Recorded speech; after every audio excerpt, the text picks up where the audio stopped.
Hello everyone, welcome to day 5 of the drawstring bag. Today we are going to be sewing the bottom and completing the bag. So the first thing that you're going to do is you are going to thread your straps through the bag. So you'll notice that your straps are currently going to be on the inside of the bag. When you completed the securing the side step yesterday, you created a hole right here that you're going to need to thread the strap through. Do not, I repeat, do not just tuck the strap in like that, because then you're not going to be able to wear it correctly. What you need to do is find the hole that you created when you secured the top side of your bag, and you're going to thread the strap all the way through. Just like that. If you need help with this, feel free to ask me. I want you to try it on your own first. But if you need help, go ahead and ask me, because sometimes this can be hard. So again, on this side, I found the hole that I'm going to put my strap through. Notice how I am not threading it over the top. I'm threading it through the hole that you just created. Pulling that all the way through like that. And now I'm going to make sure that both my straps lay flat on the inside. So you'll see that my two straps are poking out at the bottom. And when I run my hands across the top, I notice that they're folded inside a little bit. So what I'm going to do is reach into the bag, pull them down, and make sure that they lay totally flat. So just like that. Same thing with this strap. I'm going to reach in, make sure that it lays flat, and make sure it feels natural. Perfect. So I'm pulling my straps over to the side because when I make these bags, I prefer that the straps are wider. However, you can put your straps wherever it's going to be comfortable for you. Some people put them a little closer to the middle. I would say don't go any closer to the middle of the bag than this. Otherwise, it gets kind of tight to wear. But I prefer mine over to the side. And again, making sure that they're flat. And now what I'm going to do is clip these in place. We are not cutting the straps. I repeat, do not cut your straps, because then they'll unravel and you will no longer be able to wear your bag. So again, clipping them in place, making sure that the clip holds the strap in place. And now I'm going to show you how to sew the bottom of the bag. So when putting the bag inside the machine, you'll notice that one of my pieces of fabric is slightly shorter than the other. We are going to make sure that we sew at a 1/4 inch seam allowance along the shorter piece of fabric. So what we're going to do is we're going to line up the 1/4 inch seam allowance. Now again, you need to make sure that your bag is completely sewn to the end on the sides. If you want to go back and do an extra back stitch, you can. So what I'm going to do is sew forward. I'm going to actually remove this sewing clip. I'm going to sew forward all the way across the strap, and then I'm going to back stitch over that entire strap. And then I'm going to continue to sew forward at a 1/4 inch seam allowance from the shorter side of the bag. Now, if you were to have your straps somewhere in the middle, not at the very end like mine are, you are going to back stitch over those straps in order to keep them secure. Because mine were at the end, I only needed one back stitch at the beginning, and I will have one back stitch at the end.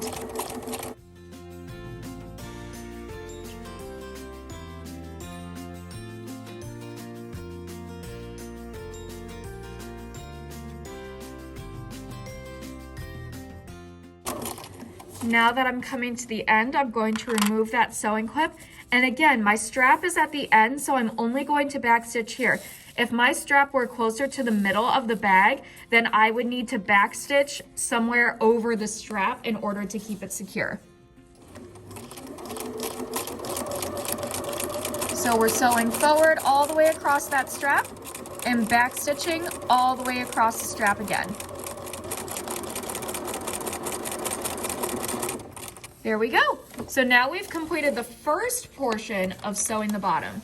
So I'm just going to show you the next step before we even change the camera angle, because we're literally going to do the exact same thing. The only difference is that now we're going to do it with a zigzag stitch. So again, I'm lining up this line in the middle of the presser foot with my stitching line. If it's not perfect, that's okay, but it's a good guide for you to be able to use. And I'm going to go ahead and press number 2 on my machine. So when I press the number 2 on my machine, that's going to change the number on my computer screen. And you'll see over here on the side how it looks like a zigzag. That's exactly what the machine is going to do. By pressing number 2 on the machine, that is going to make the machine do a zigzag stitch.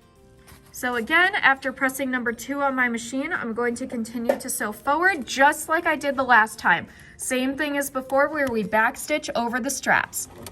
So we sew forward all the way across that strap. And then we're going to backstitch all the way across the strap.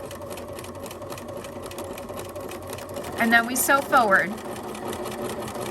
Just as a reminder, you always backstitch at the beginning and end of a seam. It just so happens that I was able to combine my backstitch for the strap with my first backstitch at the beginning of the seam.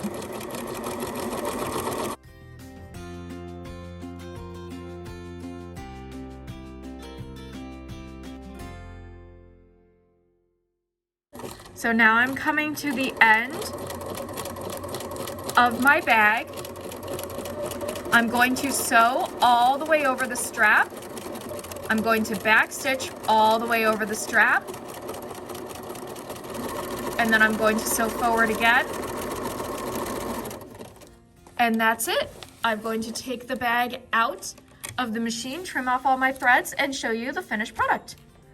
All right, so this is your finished product. You can see the zigzag stitching on the bottom. We're at a 1/4 inch seam allowance.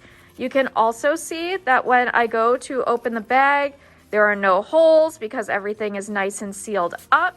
Same thing on this side. And the only hole that is left in the bag is this top one. If I stick my fingers down there, it stops at the zigzag stitching. As a reminder, this zigzag stitching is what strengthens the bottom of the bag. So if you were to put a textbook or something like that in here without the zigzag stitching at the bottom, it's very likely that your bag would rip. As another reminder, I backstitched over my straps. Now you may have to do another backstitch closer in the middle if your straps lay closer to the middle of the bag. Again, because my straps are toward the corners of the bag where I first started my seam, I only had to backstitch at the beginning and the end. But if my straps were in the middle, I would need to backstitch over those straps as well. So depending on where they fall, you're either going to need 2 or 4 backstitches.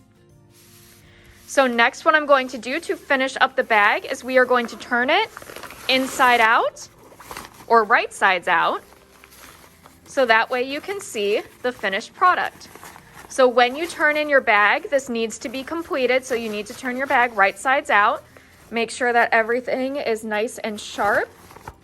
So we're just turning it inside out, and then I'm going to push out the corners with my fingers to make sure that my bag is nice and square. So push out those corners like that. Push them out with my fingers. Good. Now I'm going to do the same thing for the other corner.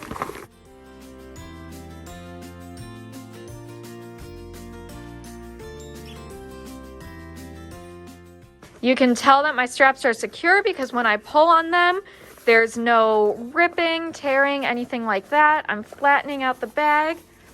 And this is your finished product. Here are your straps. That's what you use to wear it. And then if I pull this top portion, the thing scrunches, and that's your drawstring bag. You've now completed all of the steps for sewing your drawstring bag. So next, what you're going to need to do is you are going to need to fill out all of your reflection questions, get my last initial for the very last checkpoint, and then you can go ahead and turn this in. Thank you very much for watching. It's been fun, and good luck on finishing your drawstring bag.